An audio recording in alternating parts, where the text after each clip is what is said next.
Recording in progress. Recording in progress.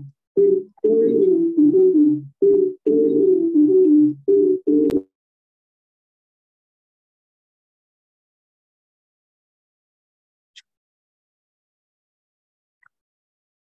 Muy buenas noches con todos los presentes. Me es grato saludarlos a nombre del Instituto de Ética en Salud de la Universidad Nacional Mayor de San Marcos.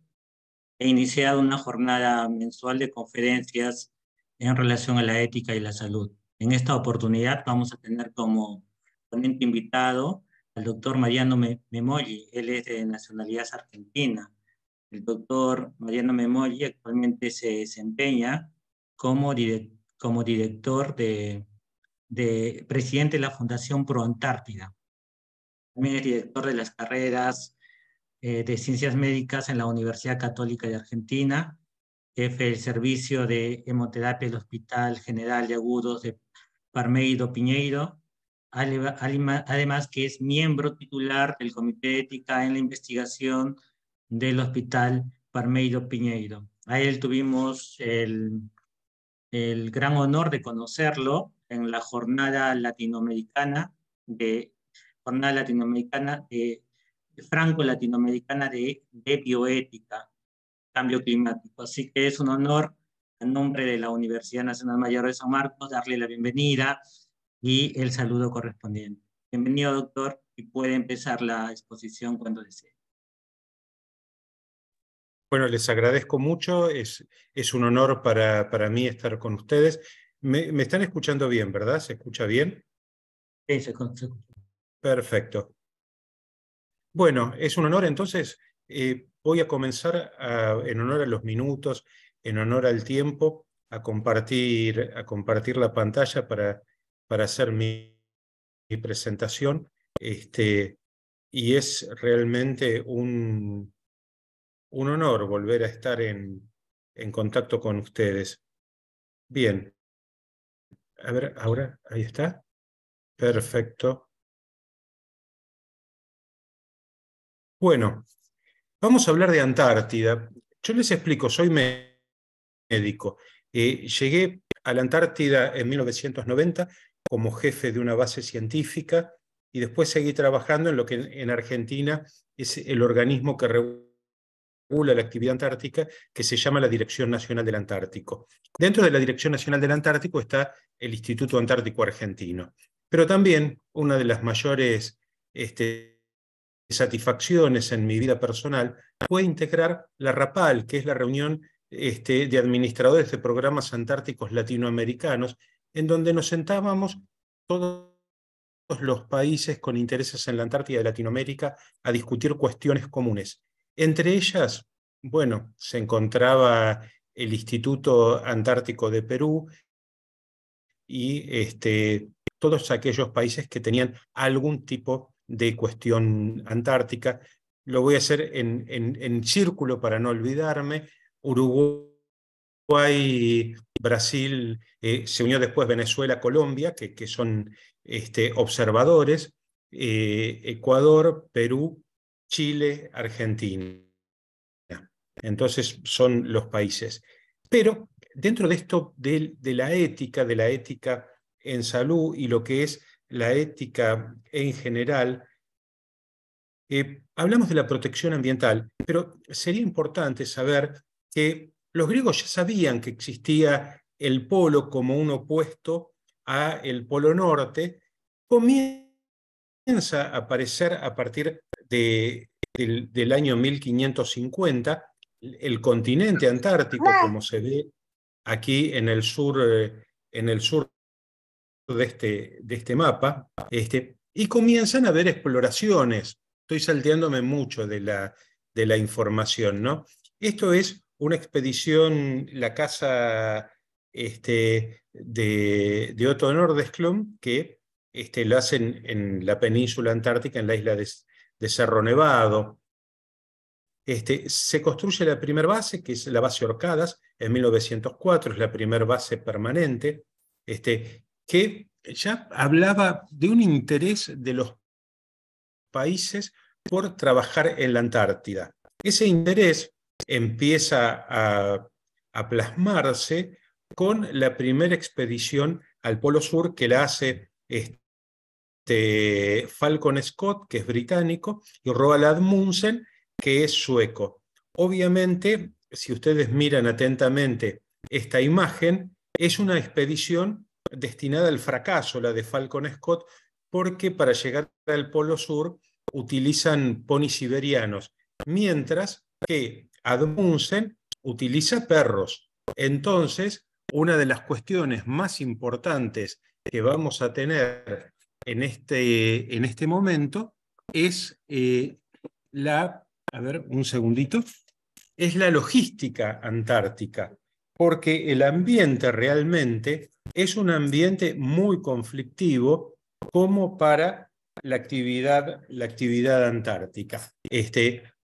Toda actividad humana en la Antártida genera un impacto. Esta expedición generó un impacto. El impacto que genera esta expedición es un impacto que es bastante trágico para los británicos porque ninguno termina vivo de esta expedición.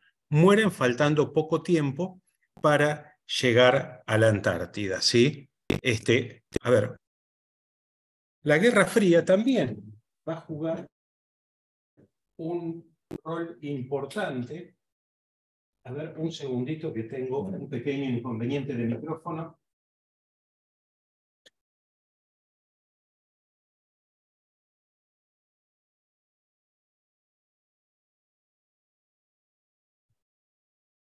Bien, perdone, tenía un pequeño. La Guerra Fría se va a trasladar a la Antártida y era necesario pararla de algún momento y en alguna oportunidad frenar la Guerra Fría en la Antártida. ¿Sí? Para eso comienza el Año Geofísico Internacional en 1957-1958. Esta es una imagen de un buque norteamericano que hace la logística, y la base Ellsworth, en donde nuestro país, Argentina, colabora con Estados Unidos y tienen una iniciativa. Comienza la cooperación internacional. Esto da una pauta que las expediciones soviéticas, no rusas en aquel momento, las soviéticas, estaban comenzando a incrementarse muy grande. Francia hace explosiones nucleares en el atolón de Bikini, y Estados Unidos comienza también con lo que ellos llaman el high jump, que es el gran salto hacia la Antártida, y comienzan también a utilizar algunos medios militares de transporte. Fíjense que acá están desembarcando un avión que está dentro de este avión. ¿Sí? Esto para la ciencia. Entonces, el presidente Eisenhower dice que se da cuenta que la Antártida podía utilizarse con fines pacíficos y que la ciencia es la herramienta que va a dar lugar a la utilización pacífica. Entonces, en 1958, cursan una invitación a los 12 países que van a tener intereses antárticos, y van a trabajar en lo que es la Conferencia Antártica de Washington en 1959, que va a dar lugar al Tratado Antártico en 1961. Aquí cambia el paradigma, cambia la historia del continente antártico, porque va a dejar de ser una época heroica en donde los países buscaban adaptarse de la mejor forma posible a la Antártida, a la conquista de ese continente, de los cuales 7 países tienen reclamos de sectores, ¿sí? Entre ellos está el Reino Unido, Australia, Nueva Zelanda, Francia, Noruega, Chile y Argentina. Estados Unidos y la ex Unión Soviética, hoy Federación Rusa, van a trabajar otro concepto. El otro concepto es que no reconocen ninguna soberanía, pero se reservan el derecho de reclamar lo que en algún momento ellos creen que puedan reclamar. Bien, Entonces, el Tratado Antártico es una herramienta que administra un continente deshabitado, ¿sí? Donde no se toma la soberanía como una discusión. Se tiene en claro que la soberanía se va a trabajar después. Vamos a ver el artículo 4 más adelante. Entonces vamos a tener mecanismos administrativos para que haya un gobierno compartido, algo que era impensado en el mundo, que un continente se podía administrar con un gobierno compartido. Entonces, ¿cómo funciona ese gobierno compartido? A través de las reuniones consultivas del Tratado Antártico, que están previstas desde el origen del Tratado Antártico. Entonces, este tratado crea la reunión consultiva del Tratado Antártico. ¿Y qué es el Tratado Antártico? Es una herramienta que establece desde el preámbulo que la humanidad tiene un interés, pero en la forma pacífica del uso de la Antártida sin discordia.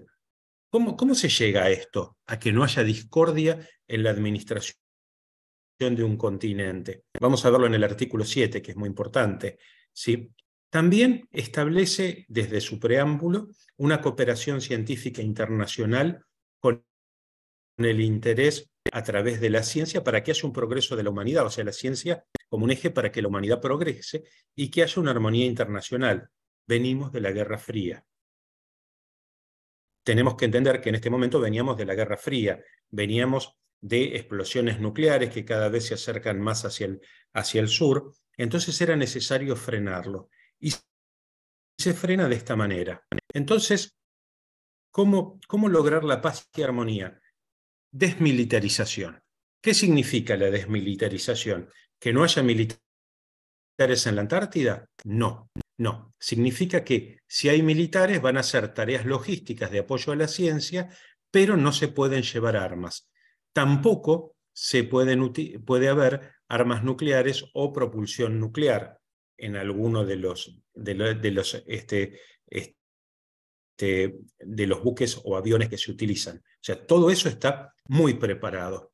Hay una libertad para la investigación y la cooperación internacional absoluta. Es más, se propone un intercambio de información para que haya un ida y vuelta entre los diferentes países, pero que trabajen unidos, ¿sí? Siempre el eje político del continente va a ser la investigación científica. El SCAR, que funcionaba desde 1957, SCAR es un acrónimo en inglés que significa Scientific Committee on Antarctic Research o Comité para las Investigaciones Antárticas.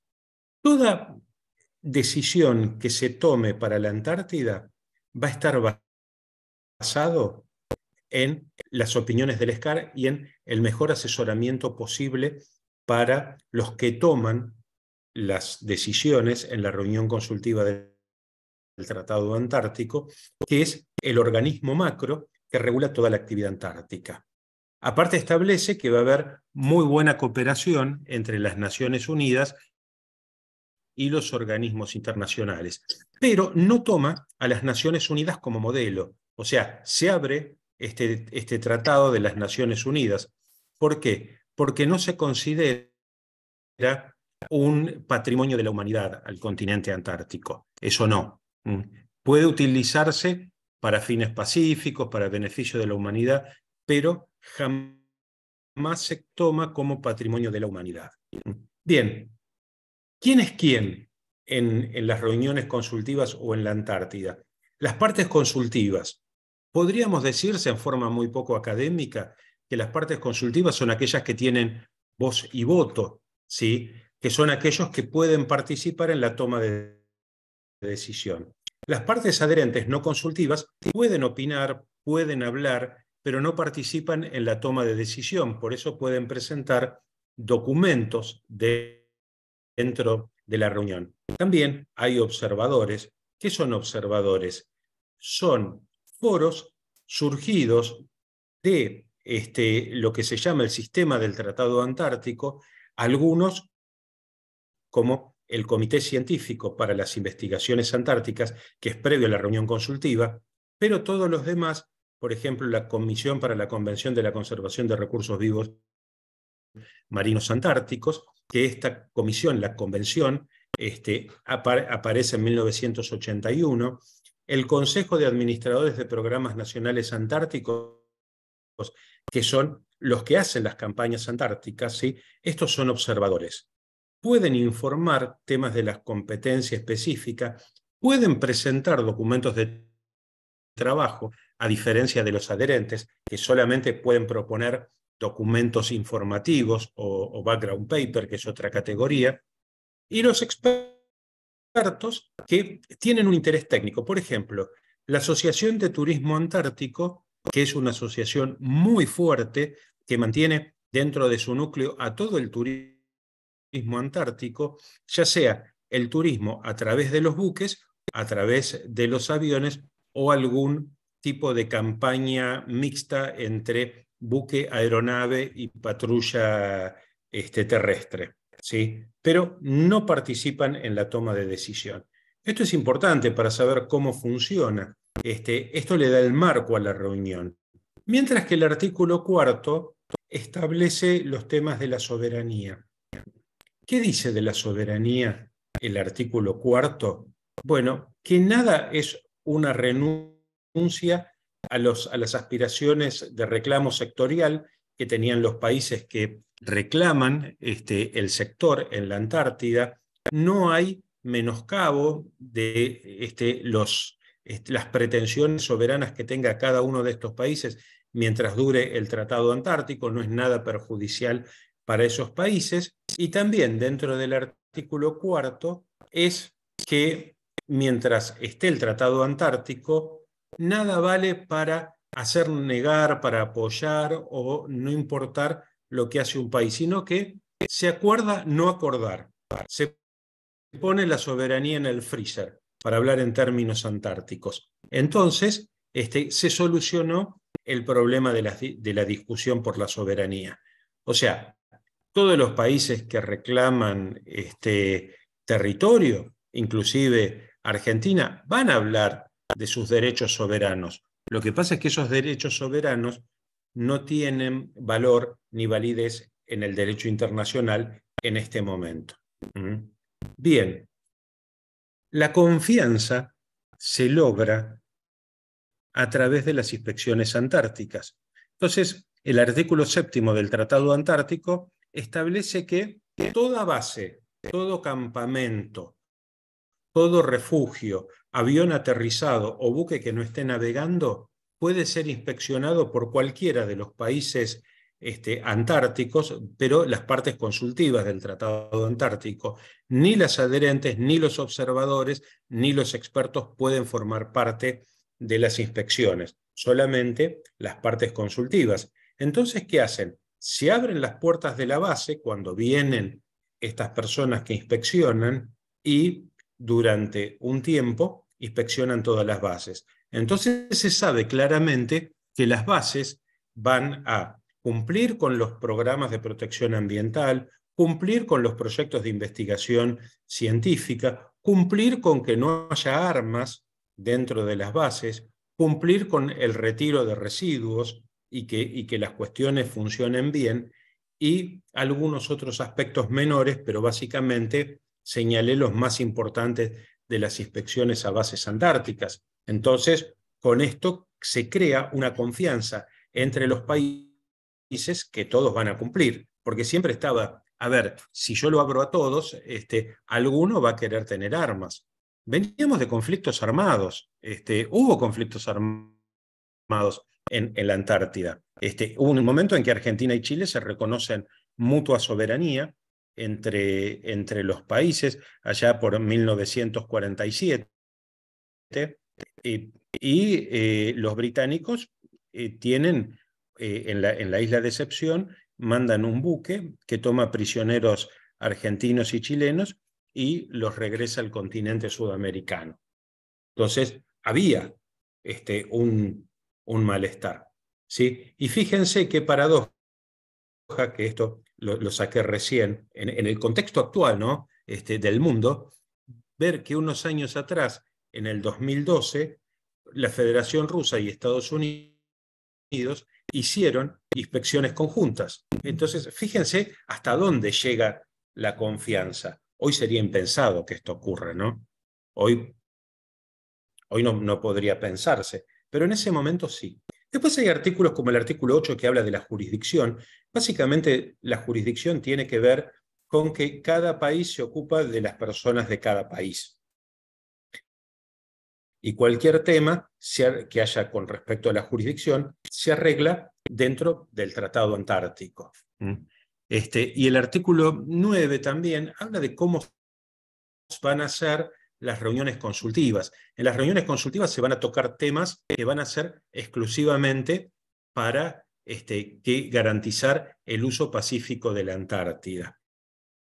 ¿Sí? Que la investigación científica sea libre, que sea fácil, que haya cooperación internacional, que se cumplan con los derechos de inspección y los derechos de inspección se presenten en las reuniones consultivas como un informe. Entonces todos los países nos enteramos de lo que inspeccionó un país en las bases de otro país, ¿sí? Y también comienza a hablarse protección y conservación de recursos vivos en la Antártida. Empieza a regularse la caza de focas, la pesca de ballenas, la pesca en general, la limpieza. O sea, acá ya nos empezamos a meter en el objeto de esta charla, que es la protección ambiental, ¿sí? Entonces, el tratado también establece que puede modificarse. No está pensado en permanecer. Ahora, muchas veces preguntan, ¿cuándo vence el Tratado Antártico? El Tratado Antártico ya podría finalizarse porque en el mismo artículo, el artículo 12, que prevé que pueda ser modificado o enmendado, dice en el punto 2 que pasados 30 años desde la fecha de su entrada en vigencia, o sea, en 1961, en enero de 1961, cualquiera de las partes del Tratado Antártico puede solicitar que se revea el Tratado Antártico y se hace una reunión especial. Para que esto ocurra tiene que haber una mayoría calificada del 75% de los países que forman parte del Tratado Antártico. Bien, entonces tenemos el Tratado Antártico. ¿Hay reglas de procedimiento? Sí, hay importantes. Se trabaja con grupos de trabajo, turismo, ciencia, cuestiones legales, cuestiones de la Secretaría del Tratado Antártico. Todo eso ya está previsto. Los idiomas son 4 que tienen traducción simultánea, que son el inglés, el francés, el ruso y en el español. En el caso que haya alguien que quiera incluir un nuevo idioma, puede hacerlo, pero se hace cargo de los costos aquel que quiere incluir un nuevo idioma. Esto es para entenderse mejor. Bien, un tema importante, nosotros que trabajamos en bioética y que estamos por la ética. Hay algo que es particular en el sistema del Tratado Antártico y que es el consenso. Entonces, toda toma de decisión se hace por consenso. Todos tienen que estar de acuerdo. No hay derecho al veto, sí derecho al consenso. O sea, alguien no puede decir, me opongo y no sale. No. Si todos estamos de acuerdo, se toma. Y después alguien no se puede oponer. Entonces, es por consenso. Mucho más lento. Sí, es mucho más lento, pero es mucho más firme el consenso. Entonces, el consenso únicamente lo manejan los miembros consultivos. Los otros participan de la reunión, hablan, opinan, pueden manifestar su posición a favor o en contra de algo, pero los miembros consultivos tienen el consenso. Esto es una de las cosas que me importa. Entonces, el Tratado Antártico, una vuelta que ya se adoptó, genera esto que lo puse en círculo, donde el foro más importante fue el SCAR, el Comité Científico de Investigaciones Antárticas o Scientific Committee on Antarctic Research, de ahí el acrónimo en inglés. El SCAR da lugar a la reunión consultiva del Tratado Antártico, que comienza a funcionar en conjunto con el SCAR. Pero después ocurre la pesca.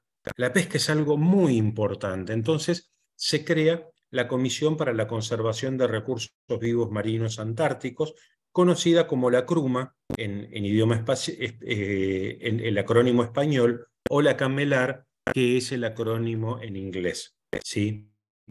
Luego, también se crea otro nuevo foro, que son aquellos que planifican las campañas antárticas, el Consejo de Administradores de Programas Antárticos. ¿Sí?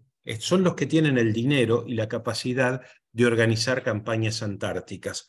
Para que se admita un país como miembro de la reunión consultiva, adherente o miembro consultivo, tiene que tener un programa antártico. Y para participar en este consejo, en el CONAP, Committee of Manager of National Antarctic Programs, es el acrónimo en inglés, para participar de esto tiene que tener un programa antártico. Y sin esto, no pertenece acá. O sea, esto es un ida y vuelta. De la reunión consultiva, se desprende la necesidad de que haya una mayor revisión ambiental de lo que ocurre en la Antártida. Si bien era un continente destinado a ser prístino, pero era necesario tomar más fuerte algunas tareas de las antárticas. Entonces se crea el Comité de Protección Ambiental y luego, en 1990, se crea la Reunión de Administradores de Programas Antárticos Latinoamericanos, conocida como RAPAL. Sí, para mí, en lo personal, es muy importante porque el continente tiene una reunión donde hablar en nuestra lengua. Traemos al portugués también en portuñol para hablar en este punto y poder expresarnos en nuestro continente, en nuestro idioma, nuestros problemas particulares. ¿Sí? Y bien, me convocaron para hablar de ambiente y de la ética en el ambiente. Bien, el Comité de Protección Ambiental tiene asesorar a las partes consultivas en la reunión consultiva de todos los temas ambientales, pero en general, a través de un plan quinquenal, máxima prioridad para lo que son los riesgos para especies no autóctonas, que no se incluyan especies no autóctonas en la Antártida. Por esa razón, cuando entra en vigencia el Comité de Protección Ambiental, se retiran los perros de la Antártida. Antes había perros, inclusive los conocí, estuve en presencia de los últimos en 1991. Toda actividad tiene que tener una evaluación de impacto ambiental, ya sea gubernamental, de turismo o no gubernamental. No gubernamental son las ONGs, las fundaciones. Bien, muy fuerte el interés por el cambio climático global y hay algunas zonas que son las zonas protegidas que tienden a mejorar este sistema y que tienen especial interés para la Antártida. Entonces, las herramientas, la evaluación de impacto ambiental. ¿Cómo vamos a conservar la fauna y flora autóctona de la Antártida? ¿Sí? Hay que seguir qué pasa con el ambiente antártico, que realmente es muy preocupante hoy. Hoy estamos frente a una crisis ambiental en Antártida. El hielo marino es muy escaso este año también. Y esto sigue siendo consecutivamente. El cambio ambiental es importante. ¿Cómo vamos a evitar la creciente contaminación ambiental? Si sigue aumentando el turismo, si siguen aumentando los países que trabajan en la Antártida, la presión ambiental sobre el continente cada vez es mayor. Es obligación, como una herramienta, es obligación de cada país retirar la basura de la Antártida y llevarla a un lugar que sea de deposición final. Bueno, hay sitios y monumentos históricos, hay revisión de nuevas áreas y zonas protegidas, sobre todo hay también algunas históricas, pero también la remediación del daño ambiental. Esto es un anexo. Esto es algo que todavía no entró en vigencia, no todos los países lo sancionaron, porque se establece que el que ensucia tiene que pagar la limpieza y dejar el ambiente prístino. Inclusive cuando una base se desactiva, esa base debe ser retirada y el ambiente debe haber quedado de la mejor forma posible. Los miembros del Comité de Protección Ambiental cada vez son más. Hoy hay 38 países que son miembros del Comité de Protección Ambiental. Obviamente Perú, que es un país consultivo del Tratado Antártico, lo integra, como integra el COMNAP, como integra el SCAR, como la reunión consultiva del Tratado Antártico. O sea, y la RAPAL, obviamente, siempre está presente. Bueno, el protocolo se conoce, el nombre correcto es Protocolo de Protección Ambiental anexo al Tratado Antártico. Como se firmó en Madrid, lo llaman Protocolo de Madrid, Protocolo de Protección Ambiental. Entra en 1991, en donde se acuerda, y años después entra en vigencia, ¿sí? Entonces, el objetivo principal es la protección del ambiente antártico y los ecosistemas dependientes y asociados. Concepto nuevo, porque el Tratado Antártico es lo que regula el sur del paralelo 60 sur, pero los ecosistemas asociados y dependientes podrían llegar de polo a polo. Esto abarca más, ¿sí? Y vuelve a consagrar a la Antártida como reserva natural para la paz y la investigación científica. Insisto, no es patrimonio de la humanidad, es reserva natural, ¿sí? Algo importante, se prohíbe la actividad minera en la Antártida. Cada vez podría ser más fácil trabajar con los minerales antárticos porque se ha perdido la capa de hielo, ¿sí? Y la capa de hielo hace que aparezcan sectores libres de hielo que podrían ser pasibles de una explotación minera, ¿sí? No solamente el petróleo, sino también el litio y otros recursos, otras tierras raras que pueden haber en la Antártida. Bueno, todo eso está prohibido. En el 2015 volvió a ratificarse la prohibición de la explotación de recursos minerales por todos los países que forman parte de la Antártida. Hay que hacer evaluación de impacto ambiental. Evaluar si hay impacto ambiental menor a mínimo transitorio. Todo esto es vinculante, o sea, si hay algo que tiene un impacto mayor a mínimo y transitorio, se abre a que todos los países que forman parte del Comité de Protección Ambiental opinen. Y ojo que hay consenso, si uno dice que no, no se puede hacer. Por eso es vinculante. Y cuando se informa a la reunión consultiva del Tratado Antártico que alguna actividad con impacto mayor a mínimo o mayor a transitorio, que es este último que está aquí, no lo adoptan y no lo pueden realizar. Investigación científica, instalar una nueva base, algún proyecto turístico, algún emprendimiento no gubernamental. Todo esto está. Y esto se encarga la Secretaría del Tratado Antártico, para que vean la complejidad. El Comité de Protección Ambiental tiene la prohibición con los recursos minerales, evaluación sobre el medio ambiente, el funcionamiento propio del Comité de Protección Ambiental, las inspecciones, una respuesta en caso de emergencia ambiental. ¿Qué hacemos? Hay un derrame de combustible en una base. Bueno, tienen que estar los mecanismos para la respuesta y también la responsabilidad ante los daños ambientales. Dejamos el Comité de Protección Ambiental y vamos al SCAR. ¿Por qué lo puse acá al SCAR? Porque sin investigación científica no hay medidas ambientales que se puedan adoptar, porque las medidas ambientales salen de la investigación científica.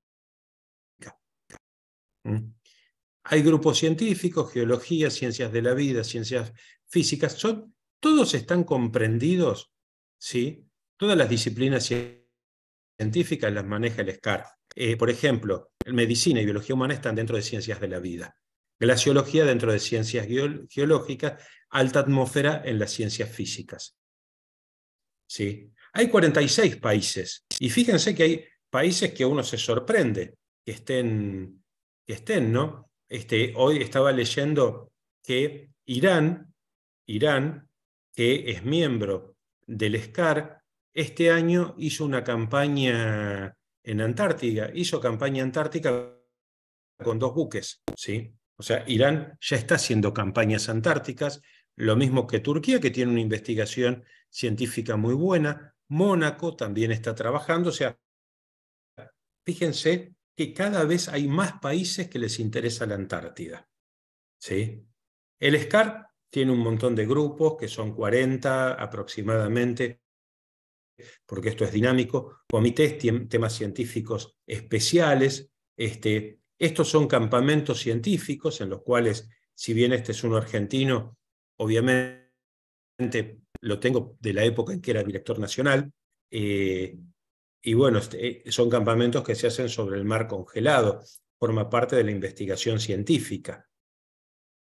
Y de la investigación científica, una parte muy especial también de la investigación científica y que tiene que ver con la conservación ambiental es la pesca. Cada vez hay más presión sobre los ecosistemas marinos. Estos ecosistemas marinos están regulados por áreas, ¿sí?, donde el continente antártico está en el centro y las otras son áreas que se abren a la pesca. Se abren a la pesca cuando estos países que son miembros de la convención trabajan, son reuniones muy largas que se hacen en el mes de octubre en Tasmania, donde está la sede de la CRUMA, ¿sí? Y van a conservar las especies marinas. No vamos a leer todo esto, pero básicamente conservan las poblaciones. Y cuando hablamos de poblaciones son peces, moluscos, crustáceos, aves marinas que están en el área de la convención, que excede al paralelo 60 sur, ¿sí?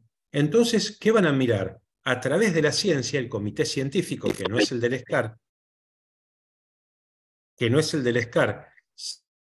sino que tiene un comité científico propio, los niveles de explotación, ¿sí? Bien, eso, toman en cuenta lo que les dice el comité científico, lo tienen muy en cuenta. ¿Por qué?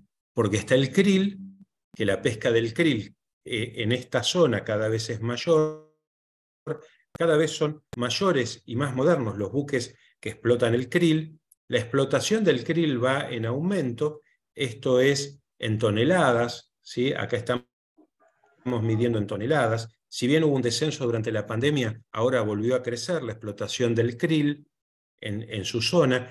Y cuando hablamos del mercado del aceite de krill, hablamos de esto. Vamos a ponerlo en valor. Desde los 352 millones de dólares se espera prácticamente duplicar, un poco más que duplicar, en el año 2026 la ganancia, ¿sí?, la ganancia por aceite de krill.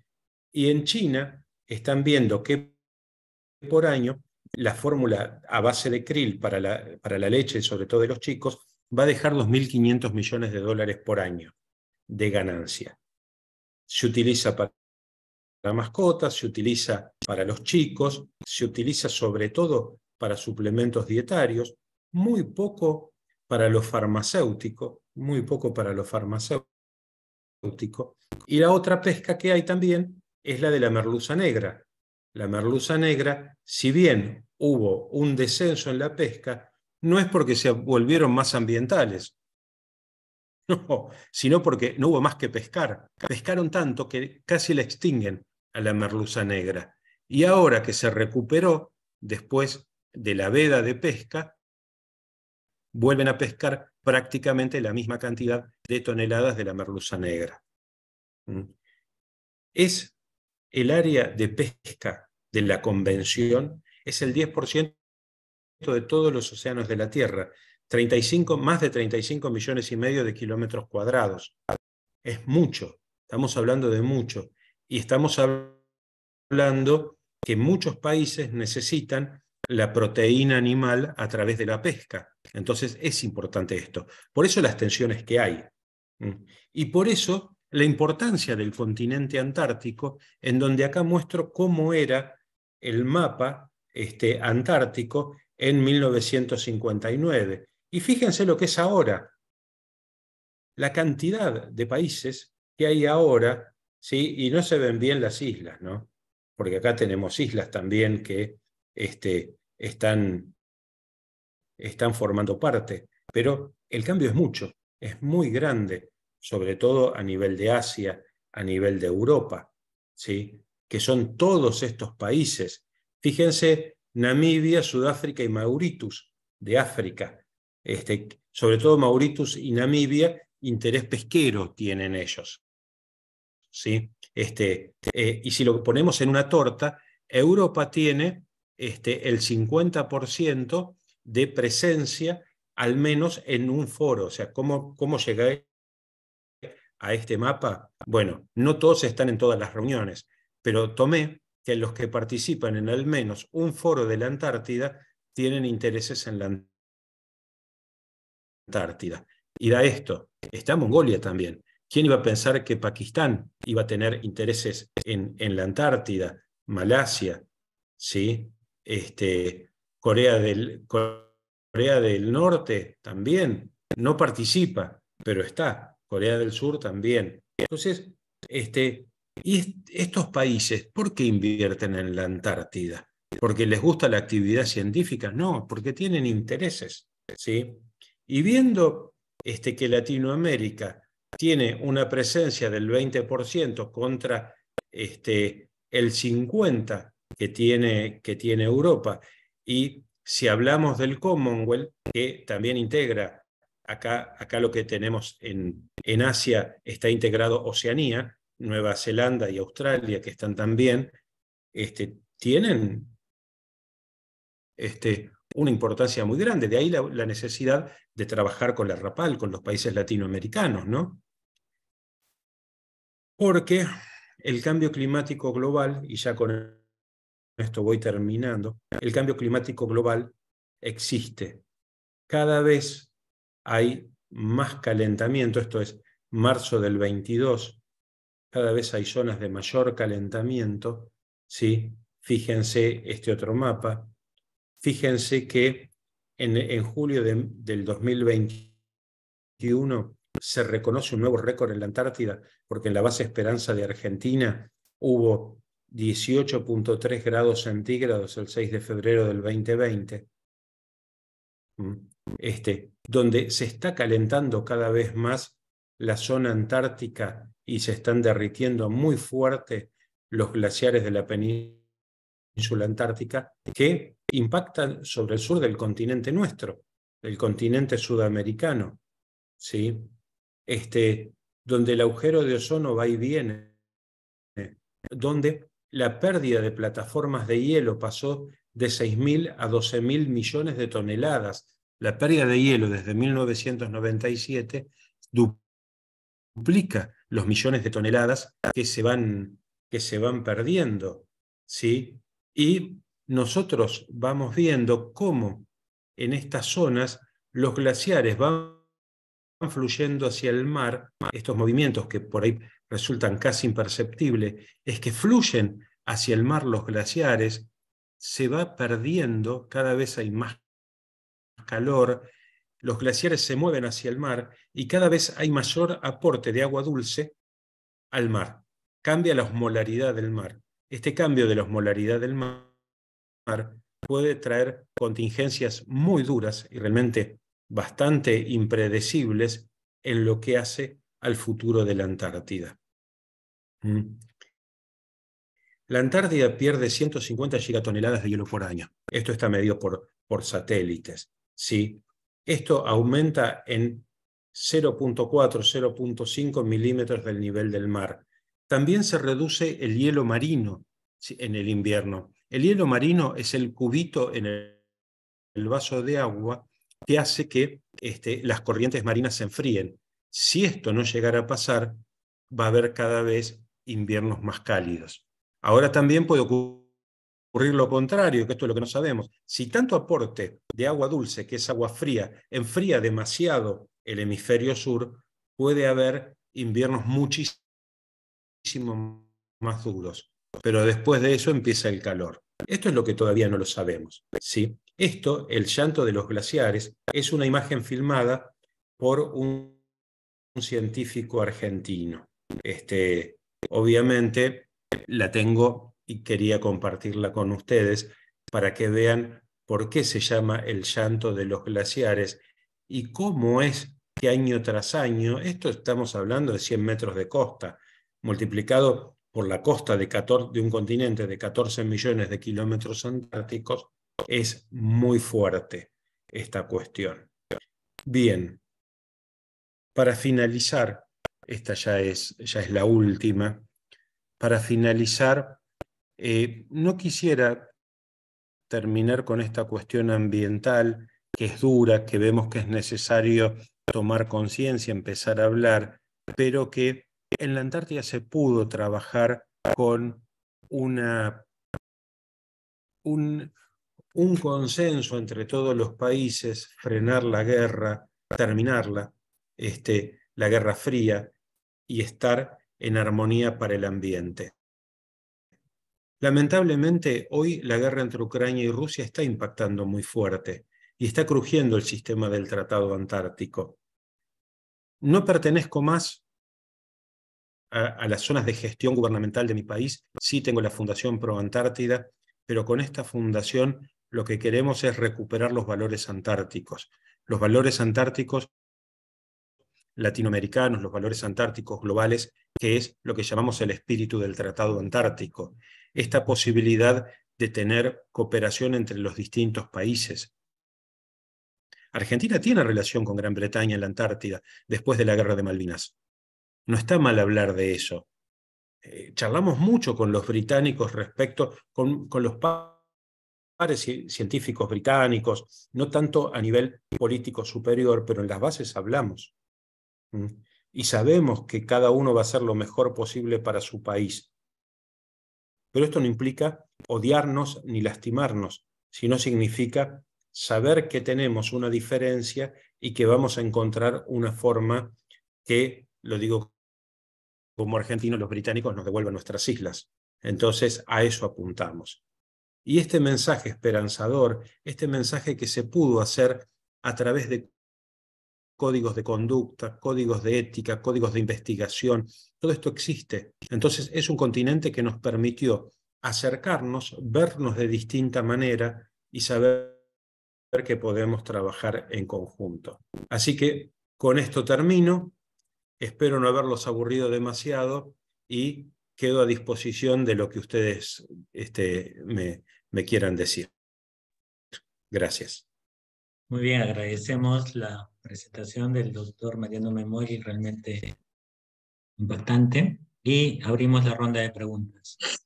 En la dirección va a estar a cargo el doctor Rivera. Adelante, doctor Rivera. Doctor Memoli, muchas gracias por su presentación. Es una oportunidad para que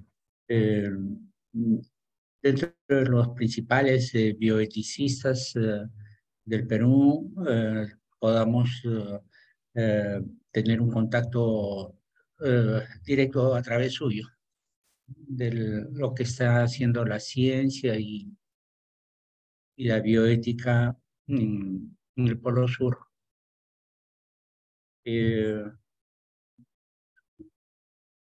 No es un patrimonio de la humanidad porque la humanidad misma no sabe cuidarse.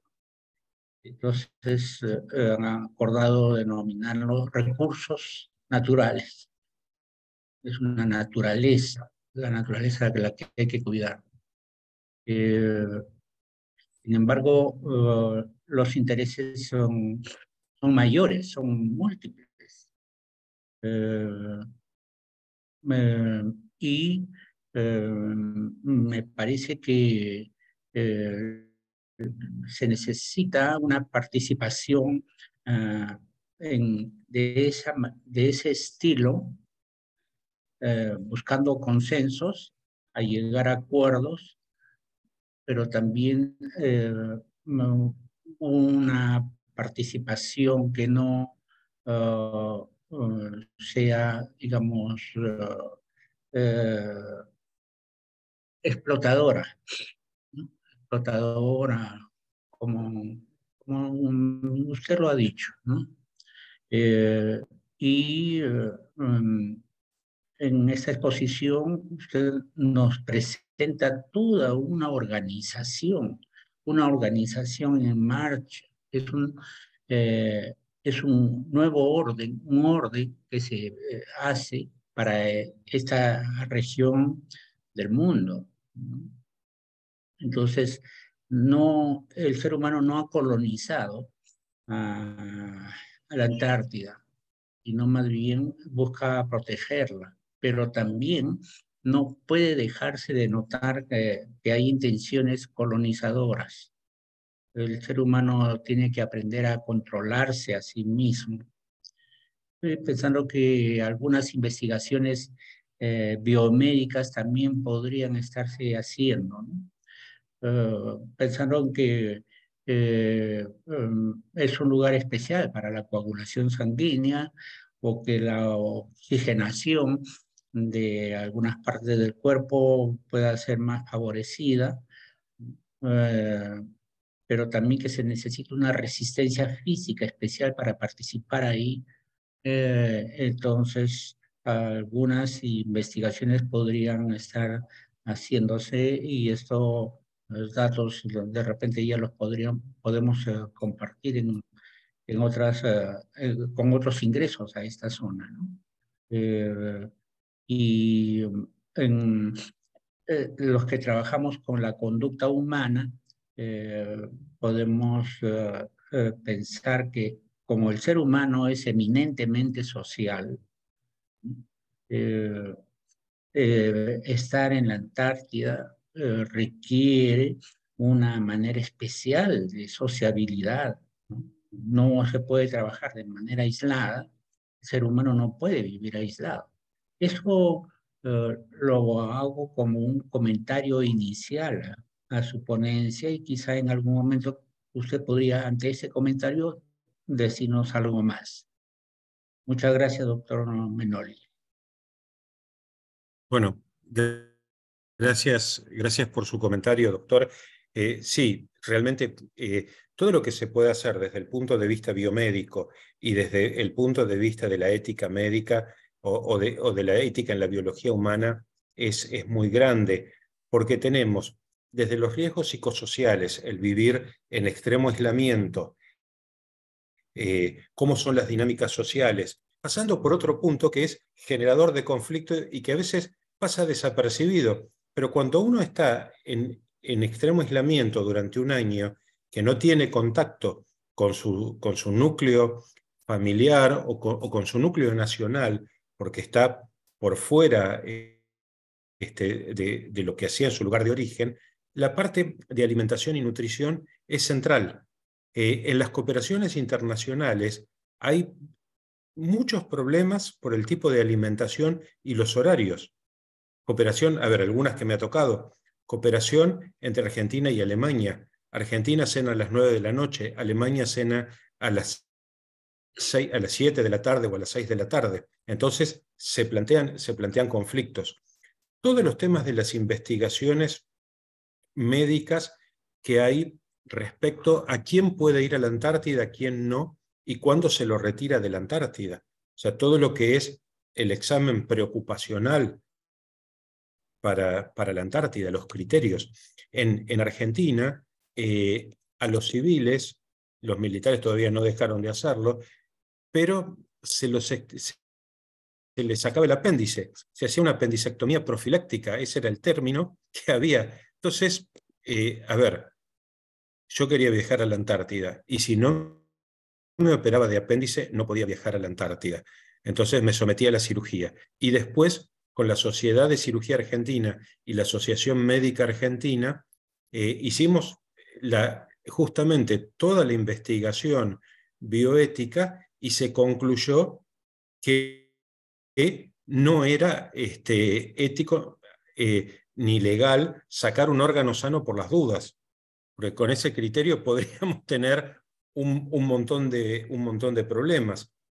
Y el otro desafío también, que veo algunos comentarios que está haciendo con mucha lucidez la gente que está escuchando, el tema del impacto que va a tener en la salud humana y sobre todo en nuestro continente, que es donde estamos más cercanos a la Antártida, el cambio climático. ¿Qué nuevas enfermedades van a aparecer? ¿Qué nuevos problemas vamos a tener? ¿Cómo nos cuidamos? ¿Cómo lo vamos desarrollando? Y son temas que en un futuro vamos a tener que hablar. Así que, bueno, no quiero ser demasiado extenso en mis comentarios, pero el tema que planteó usted es muy relevante y es muy importante para nosotros, doctor. Doctor, invitamos a los miembros del panel si desean plantear alguna pregunta o algún comentario, o al doctor Alberto Perales, fundador del Instituto de Ética, no sé si nos podría acompañar con un breve comentario. Adelante, doctor. Sí, muchas gracias, doctor Rivera. Muy importante y muy actual su presentación, doctor Memoli. Yo quería preguntarle, ¿cuál es su impresión personal respecto a lo que usted señaló al comienzo de su charla, de que el bloque soviético, no sé si entendí bien, dejó expuesto algo así como que ellos preservaban sus derechos para intervenir sin explicar exactamente qué significa eso? No sé si usted recuerda la parte de su charla al comienzo. Sí, supongo que... Eso? Sí, cómo no, doctor. Antes del Tratado Antártico había países que reclaman sectores de la Antártida, la sectorialización de la Antártida, y esos países han sido 7. Son 7. Puede sumarse alguno más. Argentina, Chile, el Reino Unido, Australia, Nueva Zelanda, Francia, Noruega, que son los países que reclaman sector antártico. Otros países, como Estados Unidos y la ex Unión Soviética, negaban todo tipo de reclamo y se reservaban el derecho de reclamar lo que quisieran. Otros países directamente no están de acuerdo con el reclamo de sectores territoriales, y lo tienen como una zona libre de fronteras, como puede ser el archipiélago de Svalbard en el Ártico. Ahora el Tratado Antártico, ¿qué hizo? Para poder juntar a todos los países y que no se pelearan, ¿no? Porque hay una triple superposición de sectores entre las pretensiones británicas, chilenas y argentinas. Entonces ahí había un conflicto. Entre Argentina y Chile se solucionó. Inclusive, muchas veces, sobre todo en la década del 40, se habló de Antártida sudamericana, no de una Antártida global. Ese término lo utilizaron mucho al inicio de la Rapal, don Óscar Pinochet de la Barra, un diplomático chileno, Jorge Leal, uno de los pioneros antárticos argentinos, Rodolfo, ahí se me fue el apellido, de Uruguay, no es Puricelli, bueno, ya me voy a acordar, que eran los que al principio empezaron con estas cuestiones. Y después, cuando se sumaron el resto de los países latinoamericanos, por suerte se acuñó más fuerte el término Antártida Sudamericana. Ahora bien, el Tratado Antártico lo que hizo es decir, está bien, todo lo que hablamos hasta el Tratado Antártico vale, eso vale. Mientras dure el Tratado Antártico, nada va en contra ni a favor de lo que ustedes hicieron. Y mientras dure el Tratado Antártico, nadie más puede agregarse a reclamar soberanías. Cuando se termine el Tratado Antártico se verá cómo se resuelve. Por ahora es un tema que no se ha resuelto. Es un tema sin resolver. Ese. A ver, las cuestiones, si usted le pregunta a un chileno, le dirá el de Chile, un británico hablará del BAT, del British Antarctic Territory, nosotros hablaremos del sector antártico argentino o Australia. Australia en estos momentos está haciendo denuncias porque China ha puesto la mayoría de las bases en el sector antártico que reclama Australia y están diciendo que son de uso militar. ¿Por qué dicen que es de uso militar? Hay muchas bases que pueden cambiar el geoposicionamiento de satélites. Y estos satélites tienen una línea muy delgada entre lo que es ciencia y lo que es espionaje. Entonces, pero no solamente China el que tiene esa capacidad, la tiene Estados Unidos, la tiene Gran Bretaña, la tiene Noruega, la tiene Alemania, miembros de la OTAN. Creo que la tiene India. No puedo, ahí no lo sé, pero tienen. Así que son evoluciones que se han dado en el sistema del Tratado Antártico que en estos momentos, la verdad, si me dice mi opinión personal, es que estoy un poco preocupado que esto no debiera seguir increyendo y que debiéramos saber mantenernos en donde estamos hasta ahora. Muchas gracias. Muchas gracias por la respuesta y a todos los participantes y agradecemos su participación. Y finalmente, doctor Mariano Memoria, en nombre de la Universidad Nacional Mayor de San Marcos y del Instituto de Ética en Salud, agradecemos por su participación y lo tenemos como, esperamos tenerlo próximamente. Y a todos los presentes, agradecerles que asistan y por sus comentarios y preguntas. Estamos encontrando en la próxima conferencia mensual del Instituto de Ética. Muchas gracias. Buenas noches. Bueno, buenas noches, muchas gracias y espero vernos pronto. Buenas noches a todos.